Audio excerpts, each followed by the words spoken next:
কলকাতার new market এলাকার Marco street, সদর স্ট্রিট, পার্ক স্ট্রিট সহ প্রায় অর্ধশত ছোট বড় সড়কের পাশে গড়ে উঠেছে হাজারের বেশি আবাসিক হোটেল। শুধু বাংলাদেশি পর্যটকদের কথা মাথায় রেখেই এসব ব্যবসা প্রতিষ্ঠান গড়ে ওঠে। তবে দীর্ঘ প্রায় 2 বছর ধরে বাংলাদেশিদের জন্য ভারতের পর্যটন ভিসা বন্ধ থাকায় বিপাকে পড়েন কলকাতার ব্যবসায়ীরা।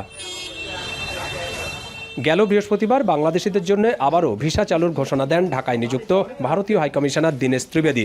এমন খবর ছড়িয়ে পড়তে স্বস্তি নেমে এসেছে কলকাতার ব্যবসায়ীদের মধ্যে। তাদের আশা, আবারও বাংলাদেশি পর্যটকে মুখর হবে কলকাতা শহর, গতি ফিরবে নিউ মার্কেট এলাকার ব্যবসায়।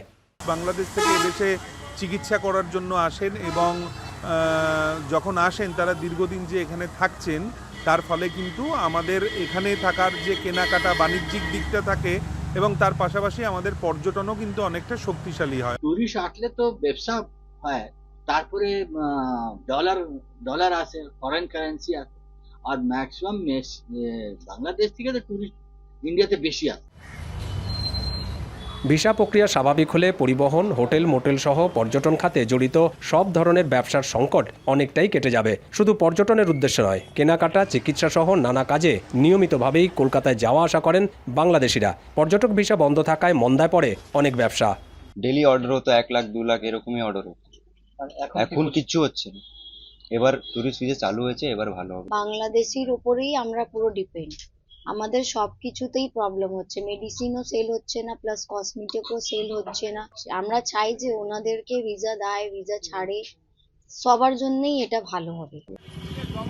স্থানীয় ব্যবসায়ী সংগঠনের নেতারা বলছেন, হোটেল বুকিং ও কেনাকাটা বাড়ার মাধ্যমে আবারও গতি ফিরবে স্থানীয় অর্থনীতিতে। এরই মধ্যে ব্যস্ততা বেড়েছে ব্যবসায়ীদের। সবার আশা, বাংলাদেশি পর্যটকে আবারও মুখর হবে কলকাতার নিউ মার্কেট। আমি প্রত্যেক দোকানদারকে এবং যারা টুরিস্ট সেন্টারে আছেন এবং বিজনেস সেন্টারে আছেন, মানি এক্সচেঞ্জে আছেন, তাদের বলবো তাদের সঙ্গে সুসম্পর্ক রেখে ভালো ব্যবহার করে, সুন্দর ব্যবহার করে, যাতে আমার এই অঞ্চলটা সে আগের মতো আমরা গড়ে তুলতে পারি।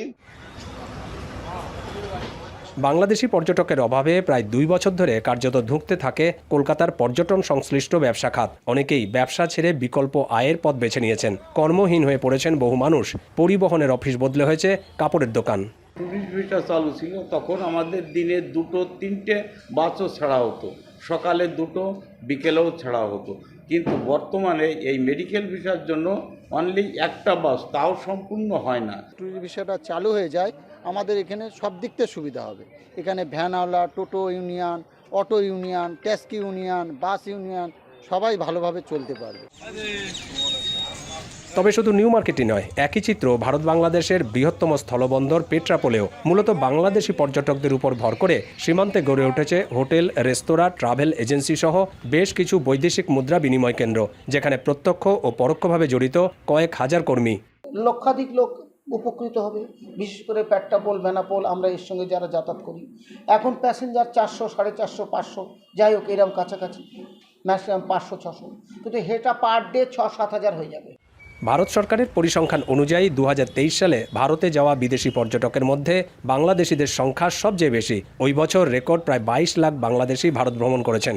2025 সালে এই সংখ্যা নেমে এসে মাত্র 4.5 লাখে। দীপক দেবনাথ, এখন কলকাতা।